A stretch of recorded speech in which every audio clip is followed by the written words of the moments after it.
Claude अपने मालिक के काम से नोत्रे दाम के पास आया है। हाथ में सामान, दिमाग में रोजमर्रा की चिंता। शहर का शोर हल्की धुआं सी हवा में घुला हुआ है। घंटियां दूर कहीं बज रही हैं। तभी दूर से एक तेज आवाज हवा को चीर देती है।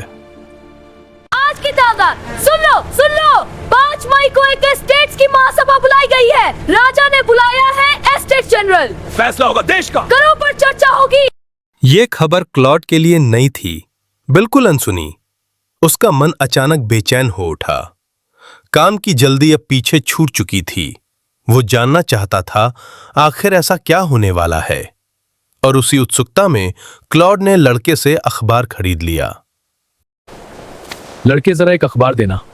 आज की ताजा खबर साहब, 170 साल बाद एस्टेट्स की सभा। कितने का है? 200 साहब।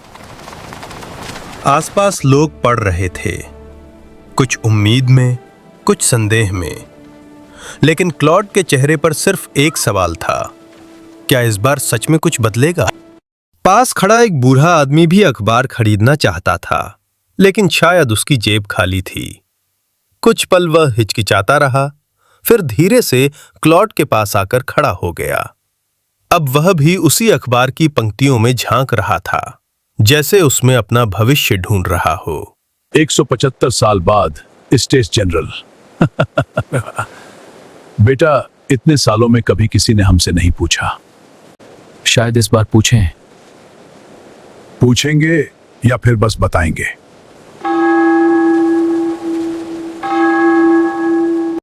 धीरे धीरे दोनों की बातचीत आगे बढ़ने लगी। भीड़ की आवाजें पीछे धुंधली पड़ गईं और अखबार के शब्द जैसे ज्यादा भारी लगने लगे। राजा तो हमारी स्थिति देख रहा है ना? शायद उसे पता होगा कि लोग पहले ही करों के बोझ तले दबे हुए हैं। वहां हमारे प्रतिनिधि और नेता रहेंगे। वो लोग जरूर कुछ ना कुछ कदम उठाएंगे। तुम्हारे नेता? कभी सुना है उन्होंने हमारी? तुम अभी बच्चे हो कुतेनो, तुम्हें राजनीति के बारे में अभी कुछ पता नहीं है। बूढ़ा आदमी अचानक थोड़ा रुक जाता है, कदम थम जाते हैं।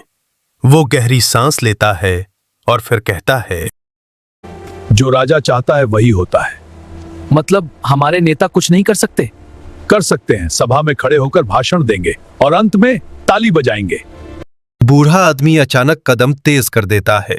क्लाउड को वही छोड़कर आगे बढ़ने लगता है।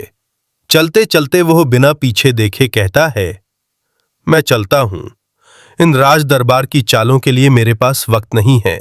लेकिन क्लाउड को उसकी बातों में कुछ छुपा हुआ लगा, जैसे शब्दों के पीछे कोई गहरा राज दफन हो। क्लाउड कुछ पल ठिठकता है, फिर अचानक ऊंची आवाज में पुकारता है, रुकिए! क्या सच में कोई बदलाव नहीं आएगा? नहीं, बस एक ही चीज से बदलाव आता है, बगावत। क्लॉड के मन में सवाल उठने लगा, आखिर बगावत की जरूरत क्यों है? बूढ़ा, तुम पूछते हो क्यों जरूरत है? तो सुनो। फ्रांस 3 हिस्सों में बटा हुआ है। पहला चर्च, दूसरा नवाब और रईस, और तीसरा हम आम लोग। हम जो इस देश की लगभग 98% जनता है। लेकिन सुनो असली बात, एस्टेट जनरल में हर स्टेट का सिर्फ एक वोट होता है। चर्च का एक, रईसों का एक और हमारा एक। मतलब हम इतने ज्यादा फिर भी बराबर? बराबर भी नहीं बेटा, क्योंकि जब भी राजा को कोई नया नियम लागू करना होता है वह यही सभा बुलाता है, फिर वोट होता है और अक्सर चर्च और रईस एक साथ हो जाते हैं। 2 वोट बनाम 1 कानून पास हो जाता है। 175 साल पहले भी यही हुआ था, और अगर सब ऐसे ही रहा तो कल भी यही होगा। क्या इसे बदला नहीं जा सकता? बदला जा सकता है, अगर कोई इस पूरे ढांचे को जड़ से उखाड़ फेंके।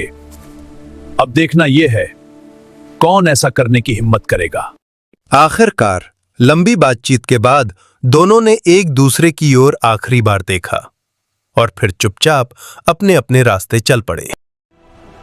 आखिरकार 5 मई का दिन आ ही गया। एस्टेट्स जनरल की सभा। वर्साय का विशाल सभागार लोगों से भर चुका था। क्लर्जी और नोबिलिटी अपने शानदार वस्त्रों में सजे हुए सजावटी दरवाजे से अंदर प्रवेश करते हैं। उनके लिए अलग मार्ग था, अलग सम्मान था। दूसरी ओर थर्ड एस्टेट के प्रतिनिधि साधारण कपड़ों में सामान्य द्वार से अंदर आते हैं। न कोई विशेष स्वागत, न कोई शाही औपचारिकता। क्लर्जी और नोबिलिटी राजा के बिल्कुल पास वाली सीटों पर बैठते हैं और थर्ड एस्टेट, उन्हें पीछे की पंक्तियों में जगह दी जाती है। यह सिर्फ बैठने की व्यवस्था नहीं थी, यह शक्ति का प्रदर्शन था। यह याद दिलाना था कौन ऊंचा है और कौन नीचे। कई थर्ड एस्टेट के नेताओं के चेहरे पर अपमान साफ दिखाई दे रहा था। मुट्ठियां भींची हुईं, जबड़े कसे हुए। अचानक दरबार के सैनिक की तेज आवाज गूंजती है।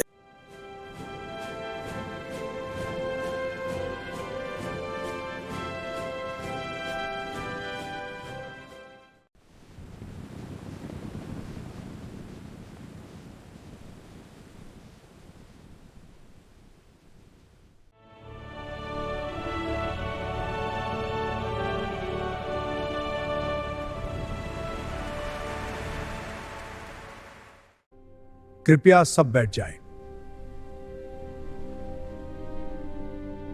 कुछ क्षणों की खामोशी के बाद राजा ने अपना भाषण प्रारंभ किया।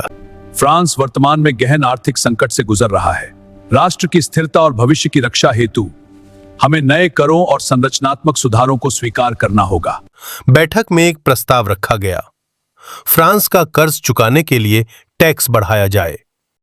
क्योंकि अमेरिका के स्वतंत्रता युद्ध में फ्रांस अमेरिका का साथ दे रहा था, जिसकी वजह से फ्रांस पर कर्ज लगातार बढ़ता जा रहा था।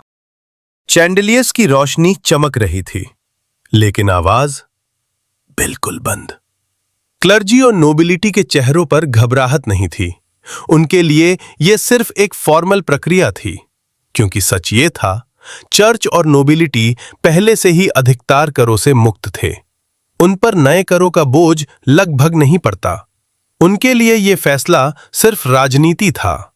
लेकिन थर्ड एस्टेट पर उनके चेहरे सख्त थे। आंखों में साफ चिंता झलक रही थी। किसी के माथे पर पसीना, किसी की आंखों में दबा हुआ गुस्सा। कर का बोझ हमेशा से इन्हीं पर पड़ा था, किसानों पर, व्यापारियों पर, मजदूरों पर। फ्रांस के गांव पहले ही भूख से जूझ रहे थे। रोटी महंगी थी, फसल कम थी और कर पहले से ही ज्यादा थे। अगर नए कर फिर से सिर्फ थर्ड स्टेट पर लगे तो बोझ और बढ़ेगा और लोग टूट जाएंगे। सभा में हलचल है, कुछ चेहरे तनाव में हैं। एक युवक शांत बैठा है, हल्की सी मुस्कान, आंखों में अजीब सी स्थिरता। यह है मैक्सिमिलियन रॉब्सपियर। वो कुछ नहीं कहता, बस धीरे से सामने देखता है। युद्ध में जाने से पहले क्या किसी ने जनता से पूछा था, यश तुम करो भुगते हम।